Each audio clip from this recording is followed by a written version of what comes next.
Today we're diving into the story of Technical Sergeant Russell Dunham, a man whose actions during World War II are so incredible they almost sound made up. But they're not.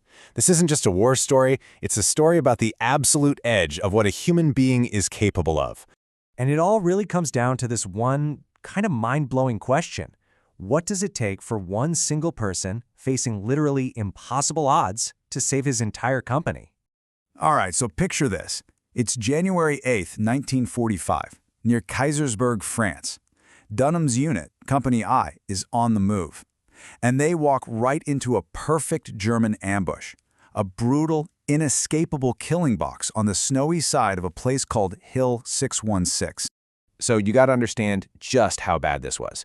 They are completely stuck at the bottom of a steep, icy hill. There's over a foot of snow, it's freezing cold, and they are totally exposed.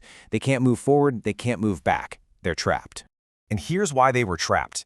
The Germans had the high ground with 3 MG-42s, Hitler's buzzsaw, each one spitting out 1,200 rounds a minute. It's just a wall of lead. And to make it worse, German artillery is dropping shells behind them. There's just nowhere to go. So think about their options, right? If they stay put, the artillery gets them. If they try to retreat, the machine guns cut them to pieces in the open snow. The only way out, and it sounds like a suicide mission, was to go straight up the hill, right into the machine guns. And this is the moment where Sergeant Dunham just decides, okay, if no one else can, I will.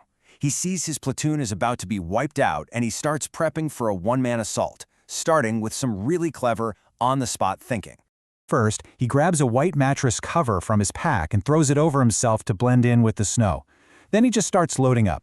12 magazines for his carbine, a dozen grenades. He's hooking them to his belt, his suspenders, even the buttons on his jacket.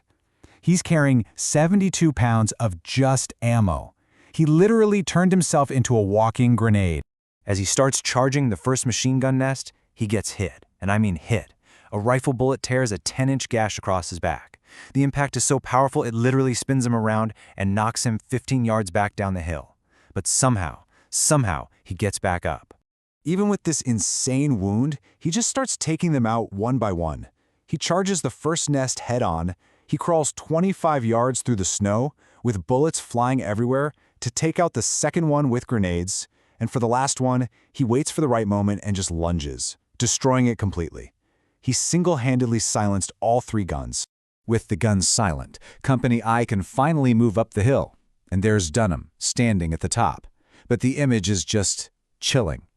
That white mattress cover he put on for camouflage, it was now soaked completely red with his own blood. So you'd think, okay, that's it, right? His war has to be over. But no, not even close. After only 10 days in the hospital, he goes against doctor's orders and rejoins his unit in a town called Holzweier. And that's where things get even crazier. I mean, just look at this matchup. It's not a fair fight. It's a slaughter waiting to happen. Dunham's company has a couple of bazookas, and that's it. They're up against 10 German tanks, including heavy Tiger tanks. No air support, no anti-tank guns. They were completely, totally outmatched.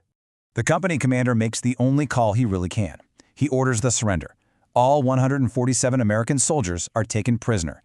But as the Germans are rounding everyone up, Dunham slips out the back of a farmhouse. He refuses to be captured. He needs to hide, and fast. He finds a shed, and what does he see? You're not going to believe this. A giant barrel full of sauerkraut. So he climbs in. For the next 13 hours, as German patrols searched the town, he stayed submerged in that barrel. And you have to remember that 10-inch wound on his back. It was still fresh, just held together with stitches. The acidic brine from the sauerkraut seeped right into it. The source material quotes him saying the pain was excruciating, like someone pouring acid directly into raw tissue, and he had to bear that in total silence. So, after 13 hours of pure agony, the Germans finally move on. Dunham climbs out. He's alive, he's free, but he's still 30 miles deep in enemy territory and has to get back. And wouldn't you know it, he immediately gets captured by 2 German soldiers. They pat him down, but all they find is a pack of cigarettes. And they get so busy arguing over them that they make a huge mistake. They totally miss the Colt M1911 pistol he has hidden under his arm. And what he does next is just, wow. They throw him in a vehicle. The guards are relaxed, not paying attention. Dunham pulls his hidden pistol, shoots both of them at point-blank range, kicks open the door, and just bolts for the woods as a nearby command post opens fire on him. And that's just the start of this insane journey back. For 3 days, he walks through enemy territory. He has no map, no food, and that back wound has opened up again. His feet get severe frostbite, but he just keeps going, using the distant sound of American artillery as his only guide. So when he finally makes it back to friendly lines, his story, well, it starts to become a legend. And the Army made sure to recognize just what this one man had done. Just listen to what the commander of the entire 7th Army, Lieutenant General Alexander Patch, told him personally at his Medal of Honor ceremony. He said that in 30 years of service, he had never seen a single soldier, by himself, turn the tide of a whole battle through sheer courage. He told Dunham he fought like 10 men. So after all of that, the hill, the sauerkraut, the escape, what did this incredible hero do for the rest of his life? He just went home. He got married, and for 32 years he worked for the Veterans Administration as a benefits counselor, quietly helping other soldiers get the support they deserved. And that's the thing about him. Whenever anyone would ask him about Hill 616 or his crazy escape, he always gave the same answer. He was just doing his job.